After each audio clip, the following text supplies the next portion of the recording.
Shalom and welcome to another episode in our ongoing series called Faith Journeys with God in the Land.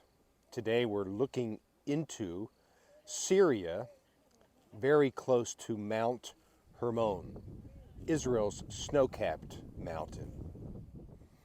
We're standing here looking over to Kenetra, which is the closest Syrian city to this northeastern border with Israel. Also behind me is a snow-capped mountain called Mount Hermon. It's actually mentioned in Psalm 133 and a few other places. In fact, you can see it behind me right there. For a few months of a year, usually it's snow-capped. In fact, there's even a ski resort on the Israeli side of the mountain. And it's only open, of course, when it snows up here. But it does indeed snow, and when it does, it comes down heavily. But here, as you see behind me now, is the Syrian border. We're literally looking into Syria. And the closest city is called Kenetra. Now, there's an abandoned city called Kenetra that you can see there, visibly behind me, but also there's a new military city further north, and today, because of the haze, we really can't quite see it. But this is how close we are to the Syrian border and to this country to the north and east of Israel. We're perfectly safe, no problems here, and we can certainly talk about the modern wars like 1967 and the 1973 wars that Israel fought against the Syrians here. But I want to talk about this mountain, because in our faith journey, I think we are invited to strive for unity within the body of Christ. And as you can see now in the distance, the snow-capped mountain of Mount Hermon, I want to read from Psalm 133. And these are the words from this passage, beginning in verse 1. How good and pleasant it is when God's people live together in unity. It is like precious oil poured on the head, running down on the beard, running down on Aaron's beard, down on the collar of his robe. It is as if the dew of Hermon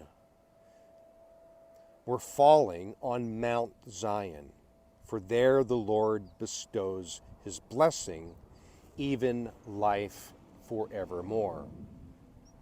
So there's a reference here to this snow-capped mountain, Mount Hermon, and it really is symbolic of the unity that we are to strive for.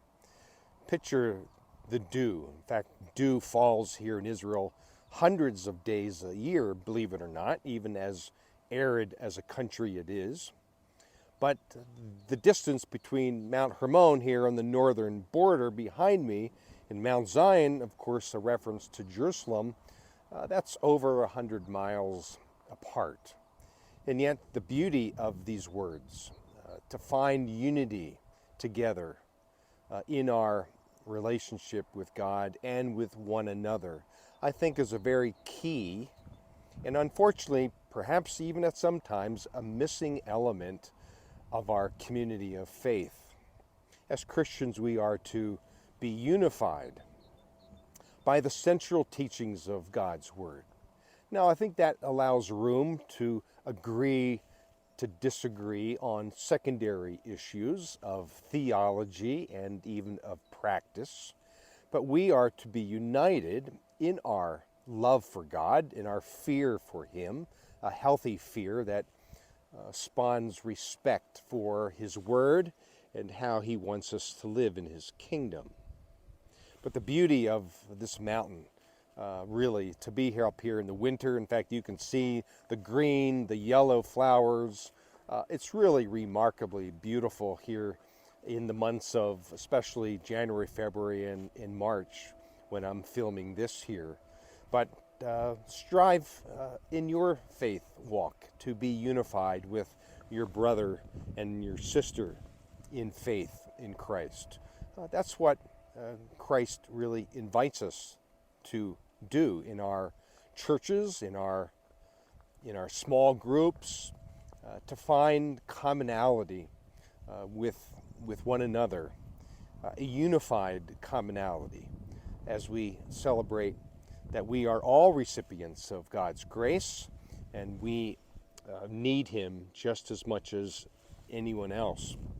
So this might be a good word for you today. I know it's always a challenging word to me because, we can all be sort of nitpicky and finding things that sort of disunify us in the body of Christ. And that just goes against our testimony of really being unified together with what is important, living out the kingdom of God in our lives so that people can see the love and the grace and the goodness of God in and through our lives. So in your walk of faith today, strive for unity of faith with your brother and sister, to the glory of God and for the sake of His kingdom. Be encouraged with these words, and until next time, shalom.